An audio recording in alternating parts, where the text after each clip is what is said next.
Alors bien, bon, moi je vais y aller. Je vais vous mettre en... Faut bien le faire. Je vais vous mettre un peu en... Compétition. Non, pas en compétition, parce que Faut pas de dire toute ça. façon, on a l'impression un peu de rejouer là, certaines choses ici, parce Oui, que oui. on se connaît bien, on a déjà entendu les uns et les autres et on se parle souvent.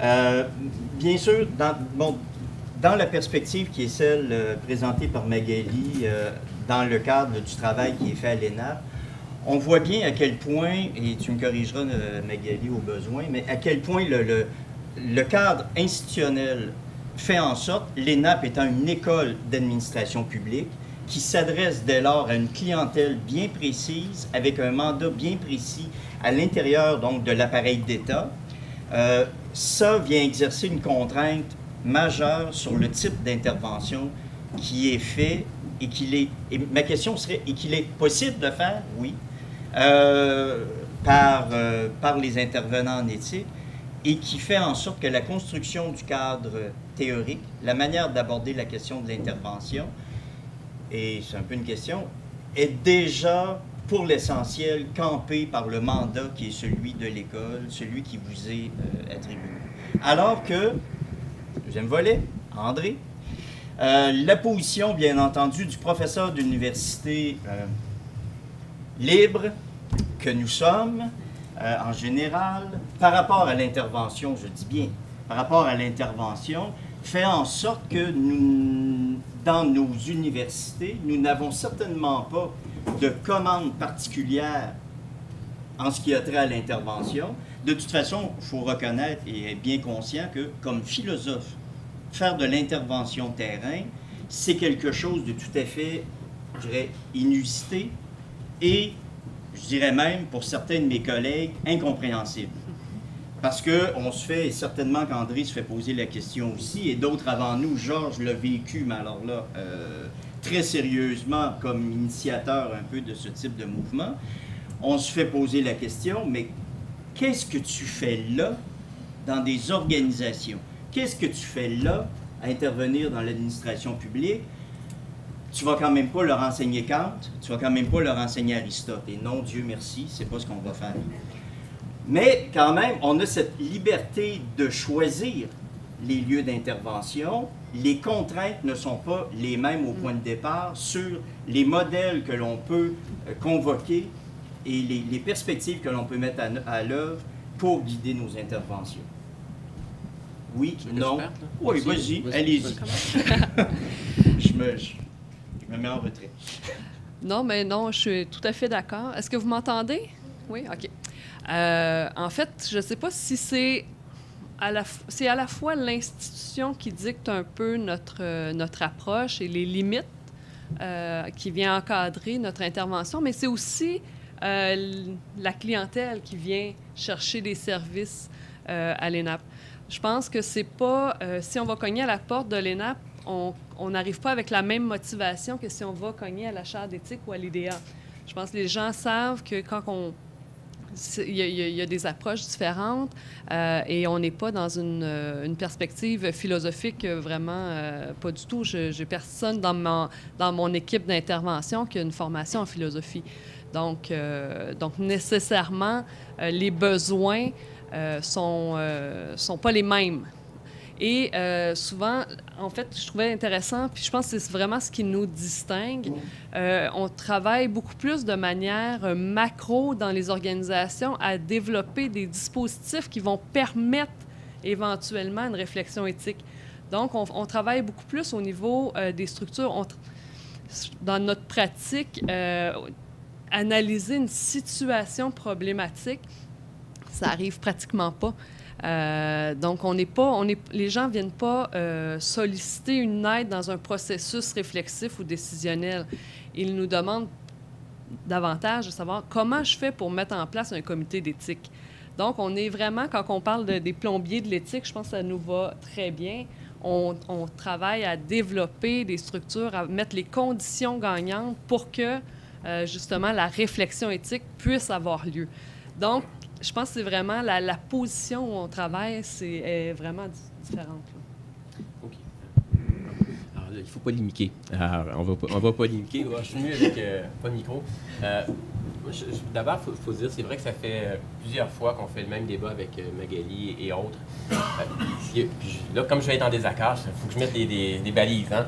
Alors, c'est sûr qu'il y a un travail extraordinaire qui se fait là. Puis pour moi, ce que Magali vient d'évoquer à l'intérieur de l'ENAP, il n'y a rien de différent du statut de tout professionnel qui travaille dans une organisation ou la fonction publique.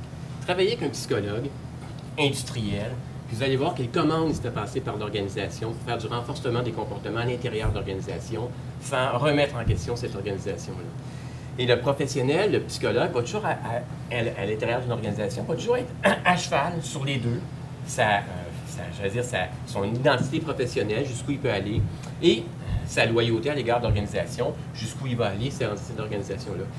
Et je ne dis pas ça pour condamner ce que tu viens de dire, autant que pour mettre la table sur le fait que, au fond, ce n'est pas le modèle qui est différent. C'est ta posture de professionnel ou c'est votre posture de professionnel au sein de l'État public qui crée chez vous un problème éthique de fond. Je ne dis pas dans le sens de ce que tu n'es pas éthique ou quoi que ce soit, mais vous amène à devoir soulever ou affronter d'entrée de jeu, avant même de réaliser l'intervention, un premier problème éthique, jusqu'où je vais pousser mon travail de professionnel.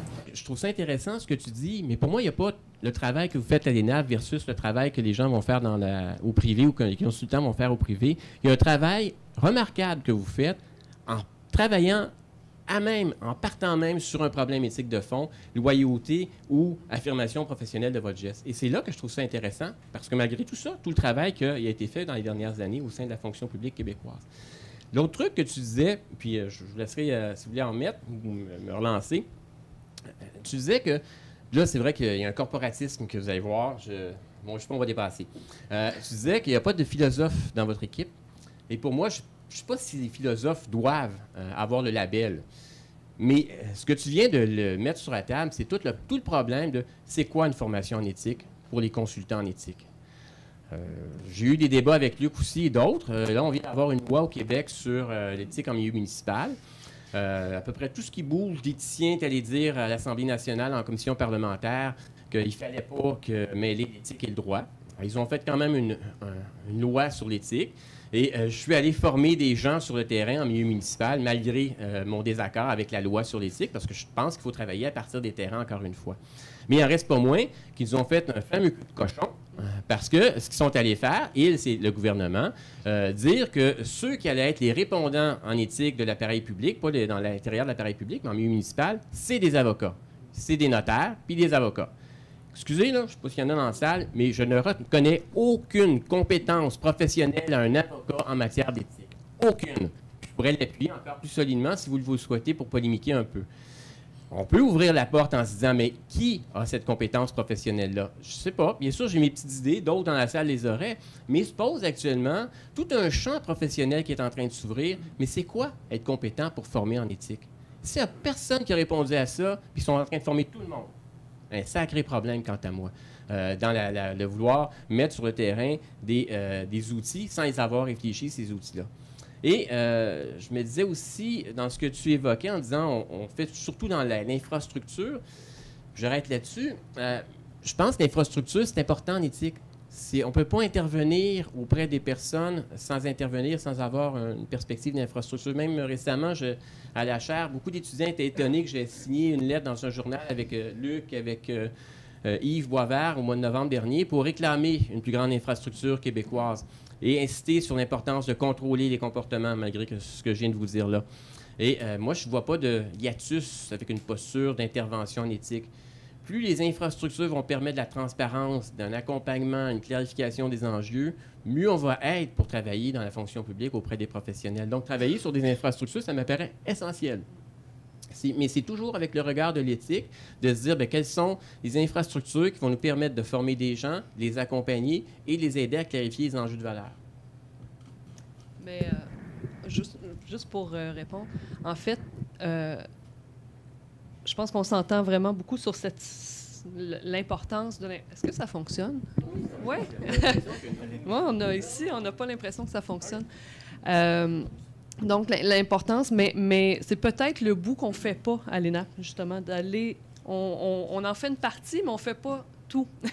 Donc, on limite notre intervention et on ne va pas dans le champ vraiment de la délibération on y va, on effleure, mais je pense qu'il y a des expertises plus poussées qui peuvent creuser davantage un conflit ou une situation conflictuelle. Donc, c'est plus une zone où on intervient moins, mais on essaie d'outiller les gens pour y arriver. Je suis d'accord avec toi. Puis, juste pour te répondre là-dessus, vous prenez le micro, hein, si vous voulez. OK. Juste pour remettre là-dessus, moi, je pense que le bout qui manque, si ma lecture est la bonne, c'est qu'une intervention en éthique va, à terme, en fait, rapidement remettre en question les modes d'organisation du travail aussi. Et ça, vous ne pouvez pas le faire à l'ENAP parce que vous êtes prisonnier d'une compréhension du management public, de ce que ça représente. Ce n'est pas encore là un mal, là, mais vous êtes prisonnier de cette représentation. C'est un fait avec lequel vous travaillez. Alors qu'une intervention en éthique, on ne le veut pas.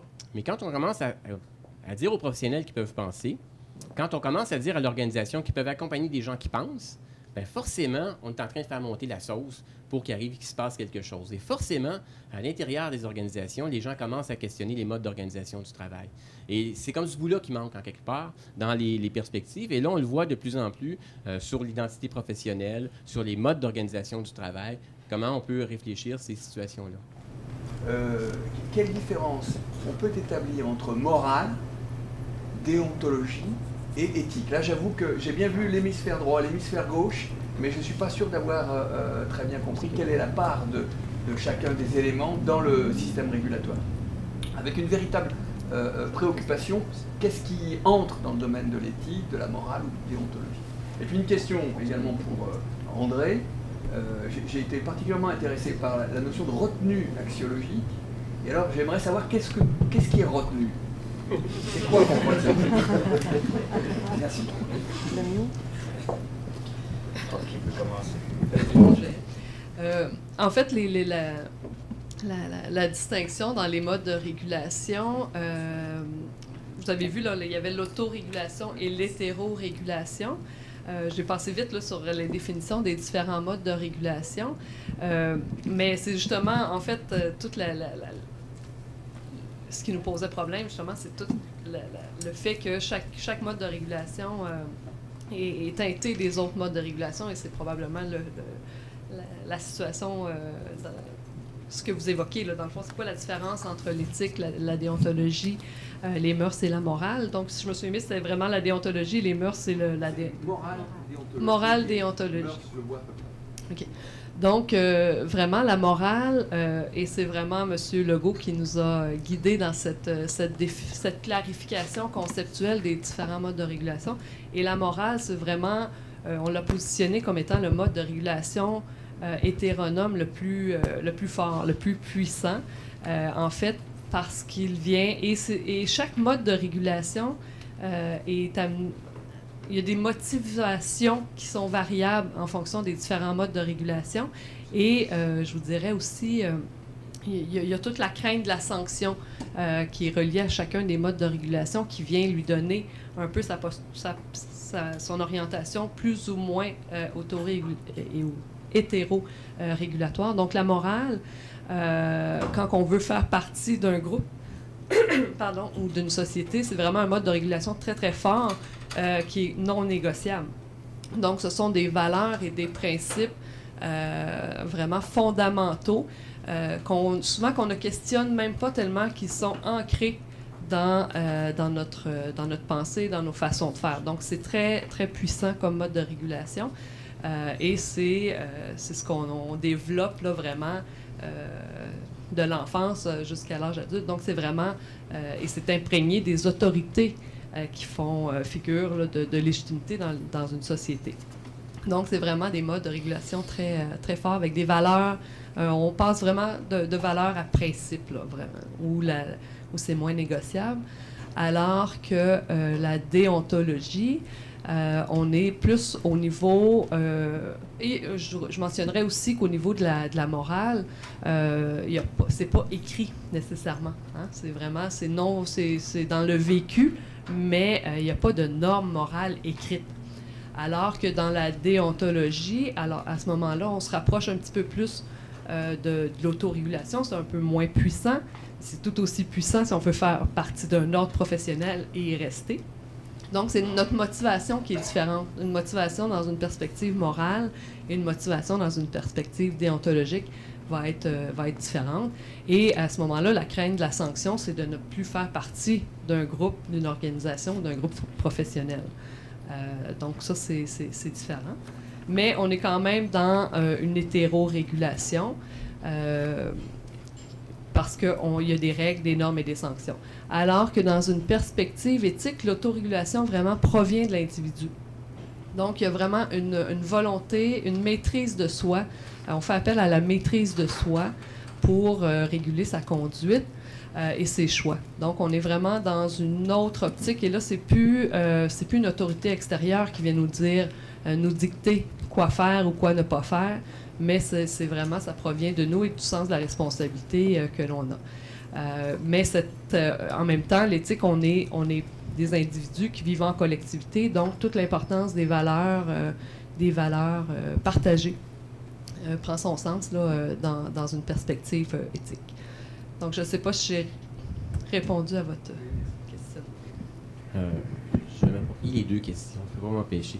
Je vais juste faire un peu de millage sur ce que Magali vient de dire au niveau mœurs éthiques, morale, droit. C'est vrai que c'est un concept qu'on travaille beaucoup, les éthiciens au Québec. Puis c'est vrai qu'en France, qu'à chaque fois que j'arrive là, je suis un peu martien qui débarque. C'est quoi cette fameuse distinction-là? Moi, je la résumerai autrement, parce que je trouve que c'est important de la garder à l'esprit. Les mœurs, la morale, la Lionto, là, c'est les sources qui sont différentes. Mais l'effectuation de ça, c'est prescriptif. On insiste sur des prescriptions comportementales à donner.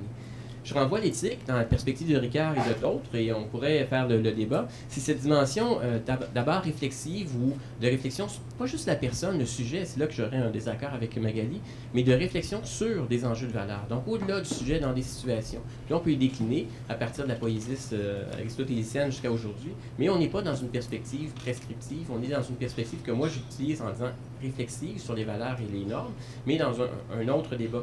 Et quand on regarde le petit manuel que Magali a fait avec Georges et Alison et Yves Boisvert, ben, vous allez voir dans le tableau, puis il reste juste une petite case en bas qui distingue vraiment, à mon sens, tous ces modes de régulation-là. C'est la dimension réflexive de l'éthique, qui est pour moi une métanorme ou une réflexion sur tous ces ensembles normatifs-là. Mais on pourrait faire le débat dans cette perspective-là. Mais c'est pour ça que c'est important de distinguer, me semble-t-il, éthique et morale. Et même ici, encore au Québec, il y a énormément de confusion autour des genres. Pour reprendre la vraie question que vous m'aviez posée, la saine retenue axiologique, là, je regarde un peu Richard, j'aurais le goût de dire, dis-nous donc ce que c'est, parce que la première fois que j'ai entendu le terme, c'est Richard qui l'avait utilisé, puis je me suis réapproprié le terme de Richard. Une retenue axiologique, au fond, c'est avec ça avec quoi on a besoin de travailler quand on fait une intervention en éthique. La plupart des gens, quand ils viennent faire une intervention en éthique, travaillent sur, j'allais dire, une moralisation des comportements, où ils essaient d'orienter les gens, les professionnels et autres, en fonction de leurs propres valeurs. Là, ils ne font pas preuve d'une retenue axiologique, ils plaquent leur schéma de valeur, leur schéma axiologique sur une situation pour essayer d'améliorer cette situation. Une retenue axiologique, c'est qu'on travaille non pas à partir de nos valeurs, mais à partir des valeurs émergentes d'une situation. Donc, je n'ai pas à plaquer mes valeurs sur cette situation-là, mais j'ai à aider les uns et les autres à clarifier des enjeux de valeur. L'exemple que je peux vous donner, l'exemple type qui me sert à tous égards, dans cette fameuse retenue axiologique, dans les approches qu'on avait développées, j'ai beaucoup intervenu en Suisse. Alors, je vous donne cet exemple-là. Je travaillais avec une équipe médicale d'aide-soignante, d'infirmières en planning familial en Suisse. Et dans un groupe, ils devaient changer d'infirmière et une des infirmières qui arrivait, en planning familial, donc forcément on a l'esprit avortement. Cette dame-là, elle était anti-avortement, avérée, affichée, tout ce que vous voulez, et les gens dans l'équipe ne voulaient pas la voir. Parce que, évidemment, elle allait venir avec son schéma de valeur, le plaquer sur les situations. Et le pari que j'ai fait avec l'équipe, c'est de dire que si notre approche est la bonne, ou en fait, si elle fonctionne, la bonne, je ne sais pas, mais si elle fonctionne, on va travailler à partir des enjeux de valeur, et cette dame-là n'utilisera jamais le terme avortement et autres, mais vous allez voir qu'elle est capable de faire un accompagnement. Parce qu'elle était dans une retenue axiologique, pas ses valeurs. Et ça a fonctionné. Peut-être que certains me disent « Ouais, mais André, c'était pas une vraie anti-avortement et tout le reste, c'est une soft, puis on va appeler ça peu importe comment vous voulez. » Mais elle était dans cette retenue axiologique où elle n'est pas en train de plaquer sa valeur. La même chose de médecin en accompagnement en fin de vie ou dans un traitement où son client vient de lui dire « Ben écoute, je veux arrêter mes traitements. » Puis l'autre, moi je continuerai. Mais la retenue axiologique, c'est d'accepter le point de vue de ce patient-là pour être à l'écoute et pas être en phase d'accompagner en fonction de mes valeurs propres. Hey, tu t'accroches, tu n'as pas le droit de décrocher maintenant. Puis être capable de cet accompagnement-là. C'est ça une retenue axiologique. Au fond, je n'ai pas plaqué mes valeurs, mais je vais être à l'écoute pour comprendre les enjeux de valeurs qui sont là.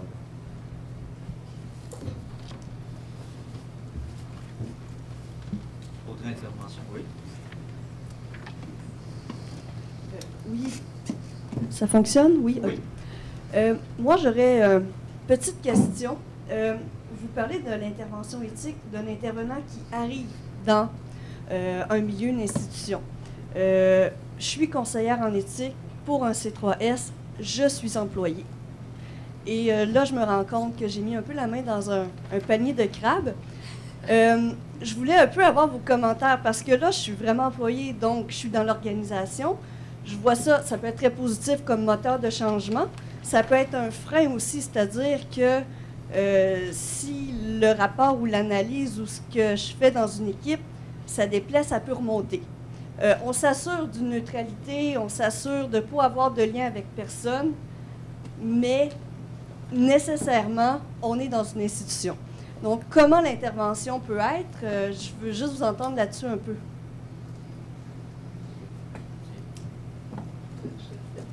C'est un défi. Ouais.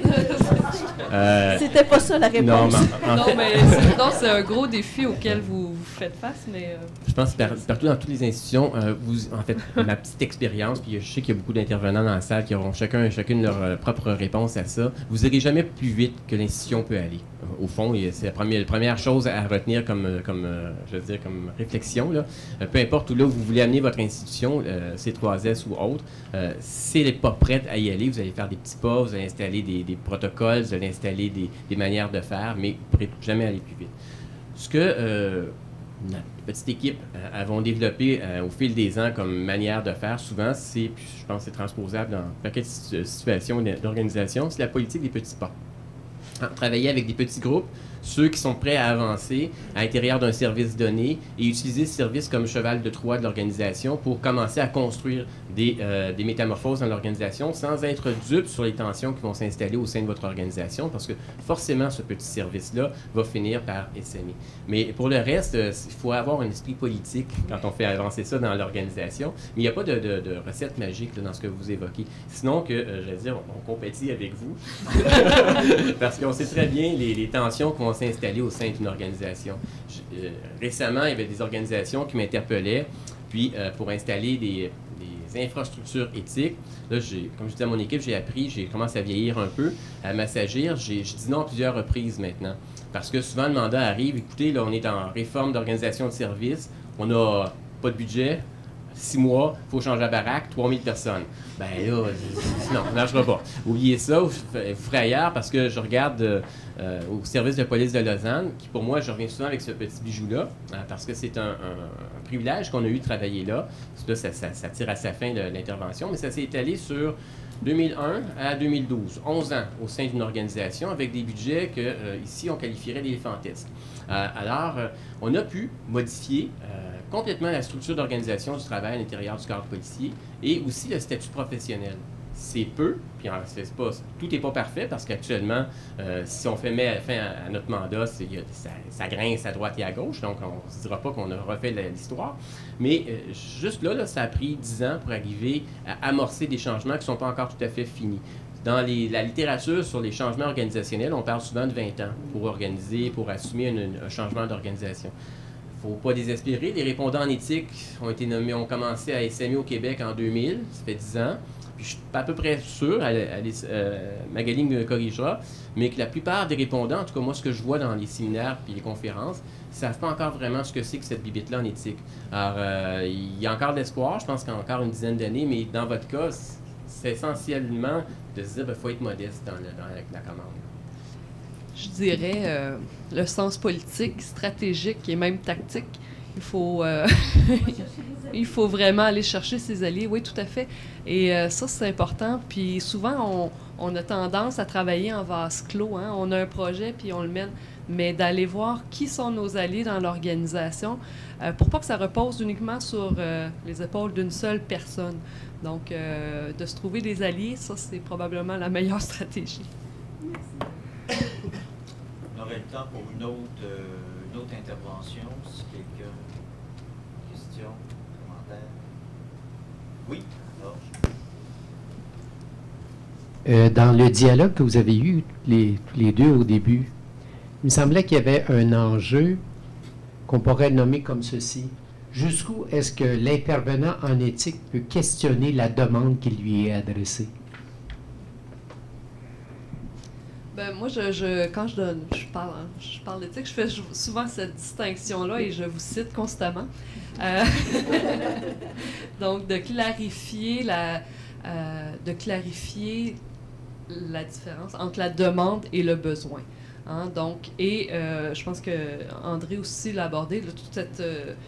comment tu l'appelles, la rétention axiologique ou retenue. C'est un peu ça aussi, là.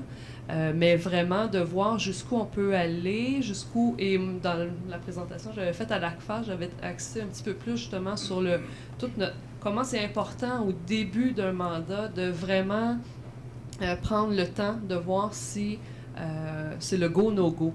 Est-ce que, compte tenu des besoins que j'identifie, des ressources qui sont disponibles et des attentes qui me sont mentionnées, est-ce que je peux intervenir? Mais moi, je pense que c'est fondamental avant d'aller qu'on soit intervenant, professeur, qu'on soit à son compte, peu importe, même d'un point de vue d'une carrière, de faire cette réflexion-là, de prendre le temps de bien poser la distinction entre les besoins et les attentes. Et ça, c'est vraiment un enseignement que vous m'avez donné et qui me semble fondamental. Ouais. Je suis pas sûr. En fait, je te comprends bien, Georges. Pour moi, il n'y a pas de limite à questionner la demande.